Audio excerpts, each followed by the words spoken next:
Canal 9 Bio Bio Televisión, junto a Universidad Católica de la Santísima Concepción y Arzobispado de Concepción, presentan Diálogo.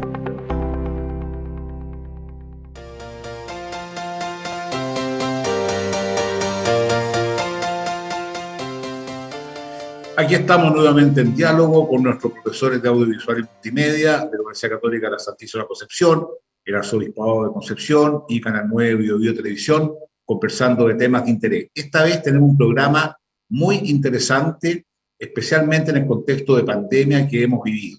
Se trata de la estimulación temprana en menores y cuál es la relevancia para el desarrollo, que no es lo mismo la estimulación en tiempos no pandémicos a estos tiempos que hemos estado viviendo. Y para ello tenemos tres personas altamente competentes que nos van a orientar en este camino. Voy a empezar por Paola Pinilla. Ella es enfermera y académica de la Facultad de Medicina de la Universidad Católica de la Santísima Concepción. María Cecilia Isla, ella es fonoaudióloga y directora de fonoaudiología de la Universidad del Desarrollo. Y Vasily Burin, psicólogo y académico de la Universidad San Sebastián. Yo le agradezco mucho que hayan venido y quisiera que cada uno contara brevemente qué cambio ha experimentado con la pandemia este interés que tiene la sociedad, los papás, de poder estimular precozmente a los infantes. Podemos empezar por María Cecilia, ¿les parece? Y vamos. Buenos días. La verdad es que yo creo que el contexto en que nos enfrentamos todos fue un cambio tan radical que todavía estamos en proceso de adaptación y yo creo que generó cambios a futuro. Muchas de las familias dejan el tema de estimulación fuera del hogar. ¿Ah? La gente trabaja, entonces los niños van desde muy tempranas a las cunas y jardines.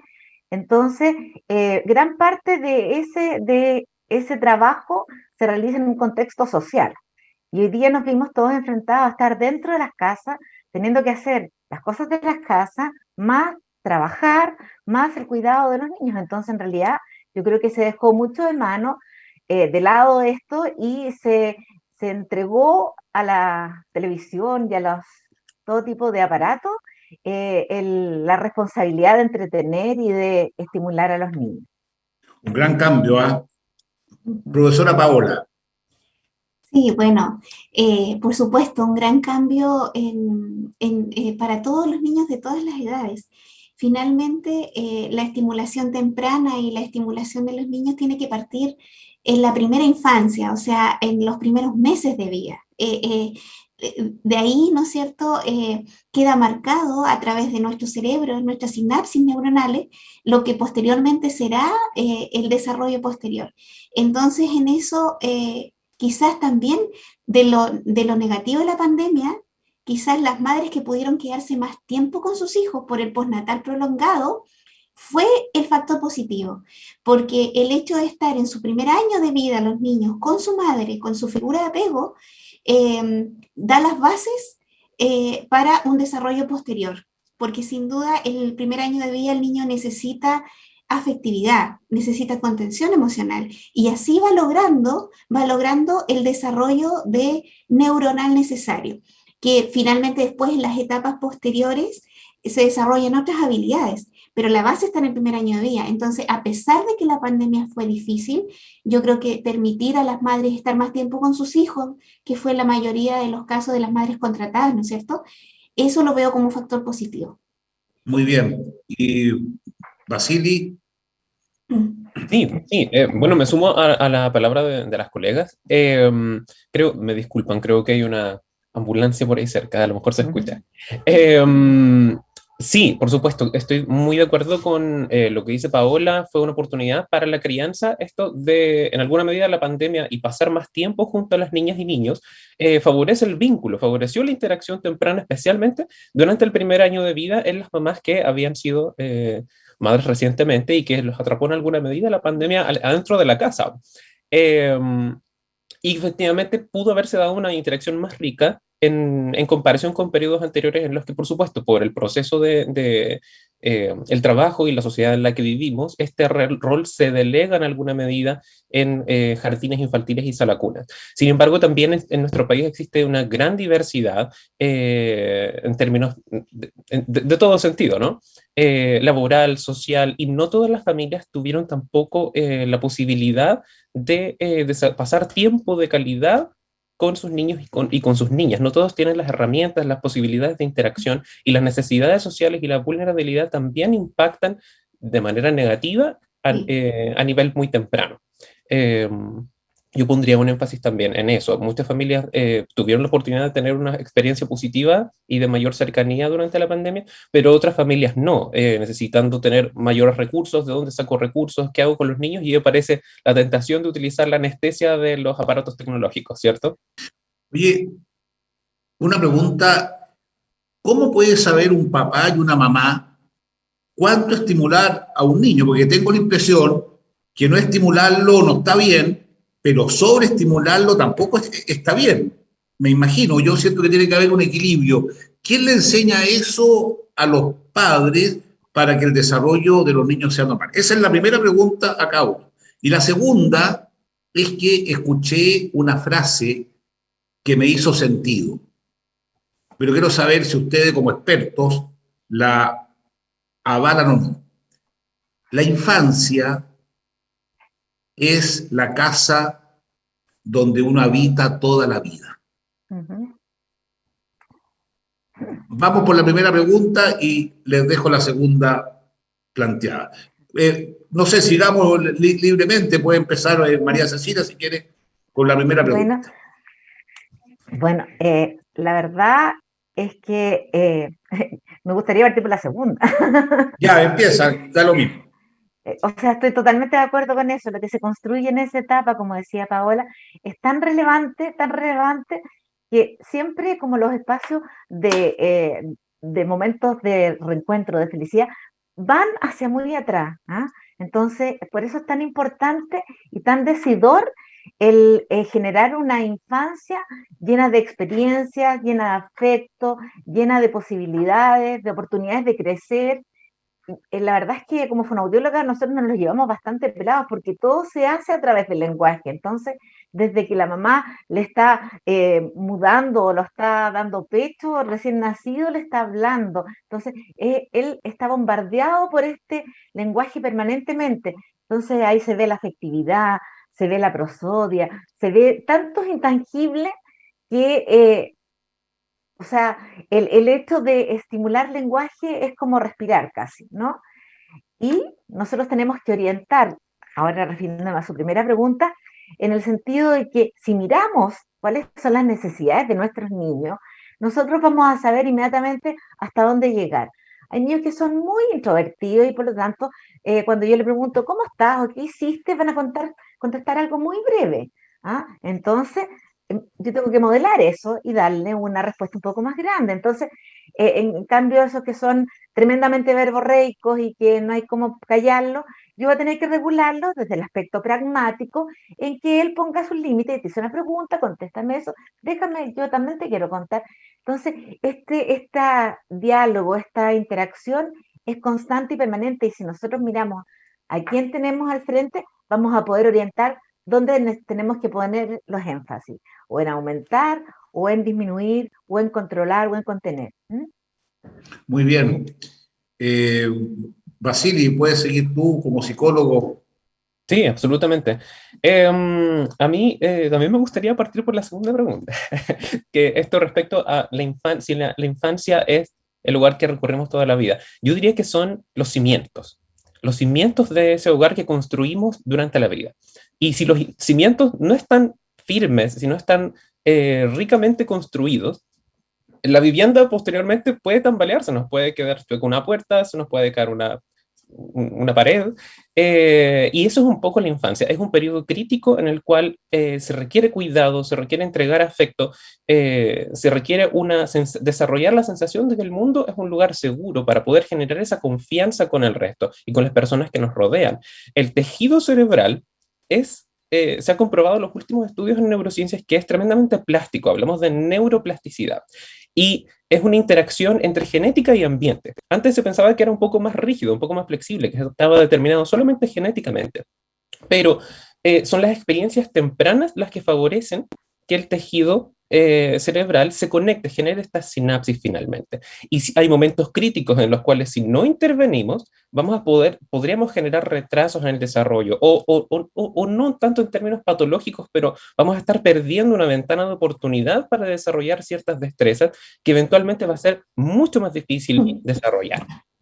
Una pregunta que me interesa volver a eso después, Vasily.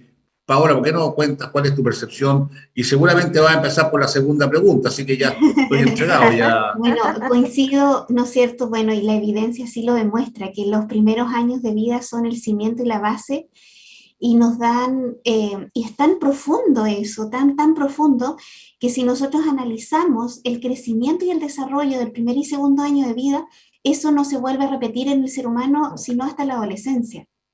Entonces, imagínense que el niño al nacer triplica su peso de nacimiento al año, aumenta de talla 27 centímetros el primer año de vida, y su masa encefálica crece 12 centímetros el primer año de vida. Entonces, el metabolismo es necesario para llegar a esa función y llegar a ese crecimiento y desarrollo, nos da cuenta también de lo que está pasando a nivel encefálico, que es un poco lo que decía Vasily, ¿no es cierto? Se está tejiendo este tejido cerebral y adquiriendo habilidades y destrezas que nos van a acompañar toda la vida, pero que tienen que ver, y hemos descubierto, la evidencia también hemos descubierto, que tienen que ver directa relación con la afectividad que recibe el niño. Más que, ¿no es cierto?, que si bien es cierto, hay que conversarle, hay que hablarle, hay que estimular, cantar, lo que el niño necesita ese primer año de vida es la afectividad y de un cuidador, ¿no es cierto?, que le dé seguridad al niño. Y de ahí para adelante, ¿no es cierto?, da la posibilidad a que podamos seguir desarrollando otras habilidades. Y eso es lo que Vasily decía también de periodos vulnerables, que estos periodos críticos de amplio desarrollo y crecimiento son a la vez periodos vulnerables para niños que no tienen ese ambiente protector, ¿no es cierto? Ese ambiente protector.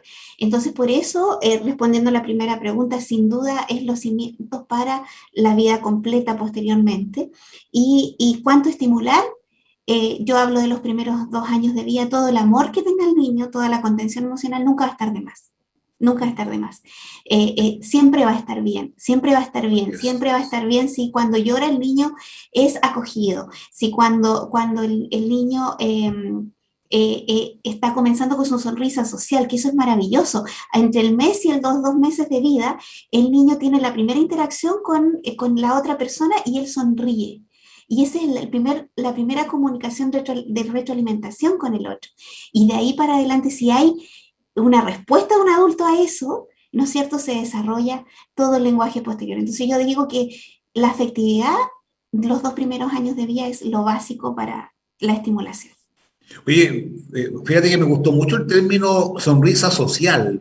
Lo encontré bonito eso, ¿ah? Y la verdad que no hay nada más lindo ver una persona que sonríe, ¿no? Y nada más triste que ver una persona que no sonríe. Oye, les quiero hacer una última pregunta, pero es difícil contestarla, así que si no la contestan, no se preocupen. Hay personas que son verdaderos genios. Por ejemplo, el último, Steve Jobs, un tipo con una vida dificilísima, una juventud, una niñez dificilísima, llegó a ser un genio que cambió el mundo. Estamos aquí en gran medida gracias a él. Tenemos genios como Picasso, por ejemplo, como Bach, Shakespeare, etc. ¿Qué tiene que ver esa genialidad con su infancia, con la cultura, con la genética? ¿Cómo se compatibiliza eso si es que hay estudios al respecto? Esa es la primera pregunta. Y la otra, bueno, ustedes son todos profesores porque trabajan en universidades. ¿A usted le ha pasado, por ejemplo, que está con un alumno y dice, oye, pero la verdad que este joven, esta joven, la verdad que yo no sé qué está haciendo aquí. La verdad que no es ni para enfermera, ni para audióloga, ni para psicóloga, es para otra cosa. ¿Creen que los sistemas educativos se alejan de lo que la persona es en su esencia? ¿Cómo ven estos temas? Yo sé que nos salimos un poco, pero bueno, ustedes están en contacto con los jóvenes. Son preguntas difíciles que yo, la verdad, que tampoco, nunca me las he podido responder, así que tampoco son obligadas, pero pensemos un poco. No sé, usted, María Cecilia. A ver, la primera pregunta, en realidad, el tema de la genialidad, y uno lee las biografías de ciertas personas geniales y dice cómo fue posible, digamos, ¿no? Muy adversos, con condiciones afectivas, como decía Paola, totalmente contrarias a su desarrollo y que a pesar de eso salieron adelante. Entonces ahí uno se cuestiona, el desarrollo siempre es disposición hereditaria más medio ambiente. Entonces, a lo mejor sería esta capacidad de resiliencia frente al entorno, lo que generaría esta fortaleza y el buscar una adaptación a un nivel mucho más personal que con las herramientas que el entorno me entregó. ¿Ah? Hace mucho tiempo había un libro que después fue película, Las cenizas de Ángela, que era una familia súper pobre y eran muy felices y después fue, o sea, pero realmente uno pensaría que cómo llegaba a esa felicidad a través de todo su entorno. Sin embargo, lo lograban y después uno de los hijos era profesor. Entonces, esa resiliencia frente a las dificultades, yo creo que radica en algo interior que le hace mirar las cosas con otra óptica. ¿Mm? Muy bien, muy bien. Paola, Basili, ¿qué opinan de todo esto? Bueno, con respecto, claro, hay un concepto que se llama, que la profesora lo nombró, que es la resiliencia, o sea, personas que son capaces de sobrellevar las adversidades y que son excepcionales en el fondo, que no tienen todas estas características ambientales que hemos descrito, ¿no es cierto? Pero a pesar de eso ellos salen adelante. Y hay una disposición genética y también una fuerza interior para poder salir adelante. Entonces, eso y que en algún momento de la vida también, porque la figura de apego se supone que se da en la infancia, en el camino también pueden encontrar un elemento de apego, un profesor, un tío, otra figura adulta que no fue el papá ni la mamá, pero que en el Los camino, abuelos. claro, les ayudó a seguir adelante. Eh, y con respecto al sistema educativo que usted nombró, yo creo que sin duda influye muchísimo. Estamos claros y ya lo hemos analizado que los 2 primeros años de vida son básicos, pero sin duda hasta los 6, 7 años sustentan todas las capacidades posteriores. Entonces un sistema educativo flexible que permita la creatividad, que permita el juego, en el niño siempre va a ser un sistema nutritivo, educativo nutritivo. Nuestro sistema educativo de repente falla en eso, ¿no es cierto? Falla en esos aspectos. Y así vemos como, por ejemplo, niños de otros países desarrollados, sin necesidad de tantas clases presenciales o número de horas, eh, a los 8 años manejan casi ya 2 idiomas. Entonces, hay un tema ahí en nuestro sistema educativo que hay que ir mejorando gradualmente. Y con lo último, con respecto a que uno a veces ve a estudiantes que dicen, no, este estudiante no tiene capacidades o le faltan habilidades, finalmente la vida también a veces la universidad tampoco es lo total que uno quisiera para darse cuenta de todos los aspectos de la persona humana. A veces el trabajo, yo he visto estudiantes que después que egresan, cuando se desarrollan en un área determinada, logran florecer y mostrar todas sus capacidades. También Así como es. sistema educativo universitario a veces pecamos de repente de encuadramientos, ¿no es cierto?, que no son Bueno, tan es que la buenos, pero pregunta, la sí, pregunta justamente iba dirigida en el sentido de que a todos nos encausan desde muy temprana edad a ciertas carreras y sucede que después tenemos otras habilidades que vamos claro. descubriendo que por miedo en ese minuto no las explayamos. ¿Cómo ven ustedes lo que estamos hablando? Basili. Sí, bueno, no puedo estar más de acuerdo con eso, y eso está muy ligado a la organización social que tenemos respecto a las estructuras laborales, ¿ya? y a cuáles son actualmente las vetas o las destrezas que se intentan en alguna medida desarrollar o fortalecer desde muy tempranamente. Es decir, ya por un proceso de socialización, desde muy temprano vamos viendo cómo, por ejemplo, a los niños se les estimula a que desarrollen ciertas destrezas y a las chicas se les desarrolla que desarrollen otras. Y eventualmente tenemos, por ejemplo, carreras universitarias altamente masculinizadas, como por ejemplo las ingenierías, todo lo que tiene que ver con las ciencias, con el extractivismo, que son finalmente las carreras con mayor remuneración también. Hay un tema de desigualdad en ese sentido. Y en ese contexto hay, por supuesto, ciertas carreras que no son tan cotizadas actualmente, cuyas destrezas en alguna medida son desincentivadas. Estoy pensando en todo el mundo de las artes, estoy pensando en alguna medida en ciencias sociales, hasta hace poco incluso la pedagogía, lo que tiene que ver con letras y con servicios y el cuidado, que históricamente también han sido asociadas al rol de lo femenino. Eh, y, y, en ese sentido, por supuesto, son los desafíos de nuestro sistema educativo actual y también de nuestro sistema social y nuestra cultura. Y respecto a la genialidad y a nuestros genias y genios, yo también recalcaría dos puntos. Uno que tiene que ver con precisamente el tema de la resiliencia y cómo se da eso en nuestro cerebro. Nuestro cerebro, cuando enfrenta algún tipo de déficit, por neuroplasticidad trata de compensarlo con el desarrollo de otras destrezas, de otras habilidades. Y efectivamente hemos visto que en muchos genios hay momentos difíciles durante su infancia, durante su desarrollo, y por supuesto a lo mejor su genialidad es una función adaptativa de esa persona para poder haber salido adelante. Y hay otro concepto que más que resiliencia tiene que ver con el crecimiento postraumático. A pesar de esta herida, yo generé otras habilidades que no habría desarrollado si no lo hubiera vivido.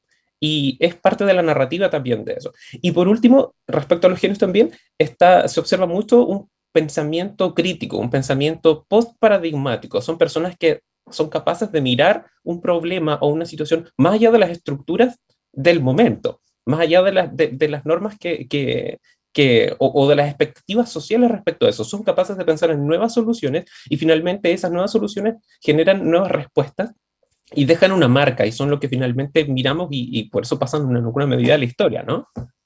Sí, oye, mira, si nosotros analizamos el mundo, quizás la palabra más propia es cambio, cambio, cambio, cambio, y son cambios rápidos, son cambios vertiginosos. Siento que la cultura del cambio va, con todo lo que significa, va a 1000 por hora y los procesos educativos van a 100 por hora. Y la verdad que yo veo a los padres, ¿no? Bueno, y veo a mis propios hermanos, a mis sobrinos, que nadie les enseña cómo educar a sus hijos. ¿Cómo hacer que al menos estos niños, al menos sean felices? O sea, al menos, aquí se habló mucho de la seguridad como un valor importante. ¿Cómo desde la psicología, la fonología, la enfermería, la medicina, podemos ayudar a los padres a que sus hijos sean felices? Porque las imposiciones que nos vienen de fuera son muy altas, muy altas. Entonces, esas son inquietudes que uno tiene, que ustedes podrán responder mejor que yo, por cierto. Eh, a ver, yo creo que el ser feliz es la aspiración de todos, no solamente de las personas en un entorno familiar. Y creo que si pensamos en la estructura de la familia, que cada uno cumple un rol, que cada uno sea valorado en términos de lo que esa persona es, puede ser camino de una armonía que lleve a la felicidad, pues la felicidad se construye permanentemente, ¿no? Entonces, con respecto, por ejemplo, al desarrollo del lenguaje, si nosotros retomamos este tema de sentarnos a tomar desayuno juntos y contar el día, de sentarnos a cenar, porque de repente, o a tomar once, y compartimos las experiencias, que en esos espacios no estén los celulares, no estén la televisión prendida, no haya siempre el ruido de la radio, o sea, como sacar un poco el ruido externo y volcar hacia el ruido interior. Entonces, a lo mejor ahí podríamos ser capaces de vernos mejor, de vernos más, de ir viendo cómo vamos cambiando.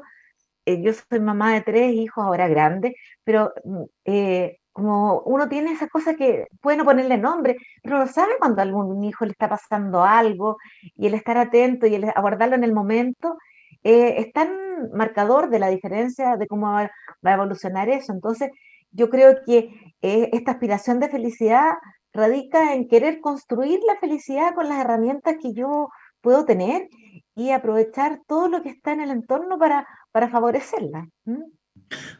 Oye, entre paréntesis, si ustedes le dicen a su alumno, por ejemplo, mira, vamos a tener una tarde de conversación, pero sin celular.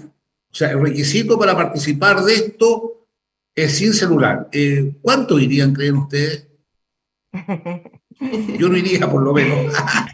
No, o sea, yo, por ejemplo, desde siempre no voy a las clases con celular. Ah, ¿Ya? ya, ya. Ellos, por lo menos en la clase, los tienen que tener apagados. Y si, por ejemplo, tienen alguna situación particular, se acercan, me dicen que voy a recibir una llamada de alguien, y usted cuando le suene salga para afuera. Pero en principio No, eso, pero porque cuando... si. No, pero ¿Mm? imagínense que a ustedes los invitan a una cena social. Entonces, ¿Ya? dice, está invitada profesora Isla, profesora Pinilla, profesor Gurin, están invitados a una cena en la casa de no sé quién. Requisito, Requisito, ir sin celular. no tengo ¿Ustedes problema. irían o no? A mí se Sí, me queda el celular a Ya, la casa y no lo vuelvo a buscar. sí, muy bien, de perfecto. todas maneras, Ya, sí. Yo me estamos A ver, bien prepararía, entonces. tendría que Vasily. prepararme. Bueno, está bien. Sí. Muy bien. Oye, mira, quedan 5 minutos. A mí me gustaría que ustedes redondearan esta idea dándole un consejo a los padres. En este tiempo de pandemia, ¿qué consejo le darían ustedes a los padres que están con sus hijos, que sienten que han tenido otra infancia? De hecho, una persona me decía, qué terrible, me decía, pero mi hija anda todo el día, mamá, la mascarilla, la mascarilla, la mascarilla, o sea, como se le creó una obsesión de la mascarilla, le digo, oye, pero si está en la casa, está sola, no necesita, no, la mascarilla, o sea, ha generado problemas. Entonces, en un minuto, ¿qué consejo le darían ustedes a los padres? Porque ya se nos acabó el tiempo. Podemos empezar por Paola. Bien, bueno, para los padres de niños pequeños, vuelvo a decir, Sí, de los niños pequeños, la afectividad, la contención emocional, la lactancia materna, promoción de la lactancia materna, ¿no es cierto? Eso también es en la medida que se pueda. Hay clínicas de lactancia en todos los CESFAN ahora para las mamitas que están con problemas en la lactancia para que puedan acudir a profesionales capacitados en eso. El favorecer el apego, el vínculo, el estar con el niño los 2 primeros años, eso para las mamás de niños pequeños. Y para las mamás y los padres de niños más grandes, ahora que se han permitido, ¿no es cierto?, salidas con la familia, llenar a los niños de experiencias significativas, que van a, que muy bien. por ejemplo, un paseo a la playa, en familia, que sea una tarde que sea enriquecedora de pasarlo bien y que eso quede ahí para como recuerdo para mi vida. Yo creo que esa Muy bien. experiencia es significativa, eso. Vasily, en Sí, una yo diría frase. tres cosas. Por una parte, comunicación efectiva. Necesitamos comunicarnos con nuestras niñas y niños de manera más y consciente, de manera consciente. Muchas veces nos perdemos en el quehacer, en lo cotidiano, y pareciera que el niño anda dando vueltas nomás. Pero poner énfasis en eso, la comunicación efectiva, es clave para construir el vínculo. Segundo punto, el juego diario. Creo que no hay experiencia más significativa y más gratificante para un niño y para una niña, y también para su adulto, cuidador, su papá, su mamá, o su otro familiar, que el juego, ¿ya? Y 5 minutos de juego diario basta para poder fortalecer el vínculo, y que tiene que ver con experiencias cotidianas, ¿ah? Tratar de juguetear en alguna medida con cosas que estoy haciendo e involucrar al niño o a la niña en ese proceso. Y por otra parte, la disciplina positiva, ¿ya? En Chile y en Latinoamérica hay una alta prevalencia de maltrato y de violencia Mm. física que está naturalizada, ¿ya? El palmetazo a ningún niño le resulta ajeno, exacto. Entonces, hay otras estrategias que hoy en día se pueden utilizar que tienen que ver con colocar límites, colocar ciertas normas, consecuencias naturales y otro tipo de estrategias conductuales, pero en ese sentido es necesario también bajar esa información desde la academia a partir de estrategias de intervención psicosocial, para que las familias tengan esas herramientas también. Y yo María les Cecilia. recomendaría que hablaran con sus familias, con niños de todas las edades, que les preguntaran cómo están, que les contaran los papás cómo están ellos, que tuvieron problemas en la feria porque los tomates estaban feos. Es una experiencia igual. ¿Ah? En general no se conversa, no se... Cuando la mamá tiene pena, decir, ¿sabes qué, tía? Tengo pena. No sé qué tengo, pero tengo pena. El niño aprende a ser empático y eso es súper importante para la vida. Que retomen la buena costumbre que existía de leer un cuento en familia. ¿Ah? Ahora los niños ven pantalla hasta el minuto antes de cerrar los ojos. Eso no es tan bueno, procesar un cuento, ver cómo se emocionan los niños con este relato, que ellos después les cuenten el cuento, cómo lo vivieron, ese tipo de experiencia. Y hablarles todo el rato. Mira, vamos en el auto, ¡ay, qué lindo el pajarito que va volando! Ese árbol es más alto, o salió una flor. Eso uno puede hacerlo permanentemente. Entonces, lo que decías antes, o sacar el ruido afuera y poner uno el sonido a esta interacción, a esta comunicación. Muy bien, yo quiero agradecer a Paola Pinilla, María Cecilia Isla y a Vasily Burgi por esta gran experiencia de un tema tan relevante. Escríbanos a @pediálogo porque este es su programa de conversación. Muchas gracias. Canal 9 Bio Bio Televisión, junto a Universidad Católica de la Santísima Concepción y Arzobispado de Concepción, presentaron Diálogo.